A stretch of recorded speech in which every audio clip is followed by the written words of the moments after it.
በሀገር ላይ የተደቀነን ፈተና መወጣት የሚቻለው አወንታዊ የትግል ስልት በመከተል ነው ሲሉ የዋግ ኽምራ ብሔረሰብ አስተዳደር ብልጽግና ፓርቲ ቅርንጫፍ ጽሕፈት ቤት ኃላፊ አቶ ዳግም ባይነሳይ ተናገሩ።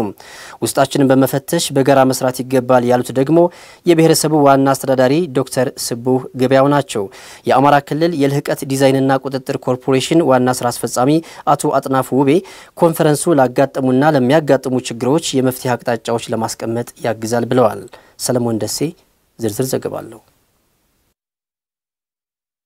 የዋግ ኽምራ ብሔረሰብ አስተዳደር ብልጽግና ፓርቲ ቅርንጫፍ ጽሕፈት ቤት በወቅታዊ ሁኔታዎችና የቀጣይ የመፍትሄ አቅጣጫዎች ዙሪያ ከዞንና ከወረዳ አመራሮች ጋር ውይይት ማካሄድ ጀምሯል። የብሔረሰብ አስተዳደሩ ብልጽግና ፓርቲ ቅርንጫፍ ጽሕፈት ቤት ኃላፊ አቶ ዳግም ባይነሳይ የዛሬው ኮንፈረንስ በክልላችንና በዞናችን ለውጡን የሚፈታተኑ ችግሮችን ወደ ድል ለመቀየር ያለመ ነው ብለዋል። በሀገር በክልላችንና በዞናችን የተደረቀነ ችግር መሆኑን አይቶ በአውዳሚ የትግል ስልት በምትክ አውዳወንታዊ የትግል አማራጮችን ላይ ያተኩሮ አቋም ይወስዳል ተብሎ ይጠበቃል። የዋግ ኽምራ ብሔረሰብ አስተዳደር ዋና አስተዳዳሪ ዶክተር ስቡህ ገበያው ኮንፈረንሱን በውስጣችን ያሉ የአመራር አንድነት ጉድለቶችን በማረም ወደ አንድነት የምናመጣበት ነው ብለዋል።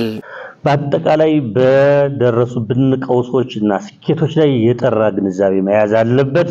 ይሄን ግንዛቤ ይዞ ደግሞ ወደፊት ለመስፈንጠር ሞራልና ስንቅ መያዝ ይገባዋል።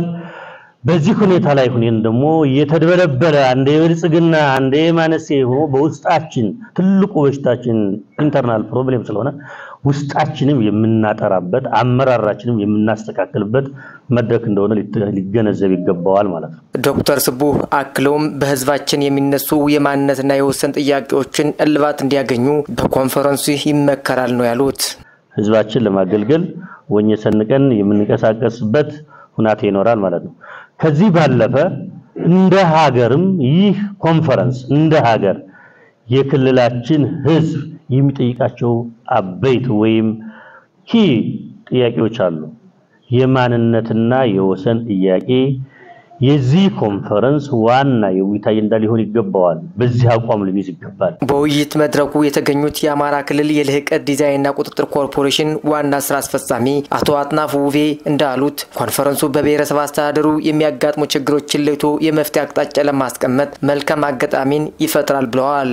በተናጠልና በጋራ ስራዎችን እየሰራ የሚሄድበትን ምቹ ሁኔታ ከመፍጠር አኳያ ፋይዳ ያለው ነውና ከአመራሩም አንፃር የሚጠበቀው በዚህ መልኩ ያሉ ችግሮችን የማስተካከልና ህዝቡና መላው የህብረተሰብ ክፍል ለውጡን ከማስቀጠል አኳያ ባለው ሚና ልክ አመራር የመስጠት ተልዕኮ ነው ሊኖረው የሚችለው ማለት ነው። በኮንፈረንሱ በርካታ ሀገራዊና ክልላዊ ዞናዊ የሆኑ የመልካም አስተዳደር ችግሮች ተለይቶ የመፍትሄ አቅጣጫ ይቀመጣልም ተብሎ ይጠበቃል። ለአማራ ሚዲያ ኮርፖሬሽን ለተጠናቀረው ዘገባ ሰለሞን ደሴ ከሰቆጣ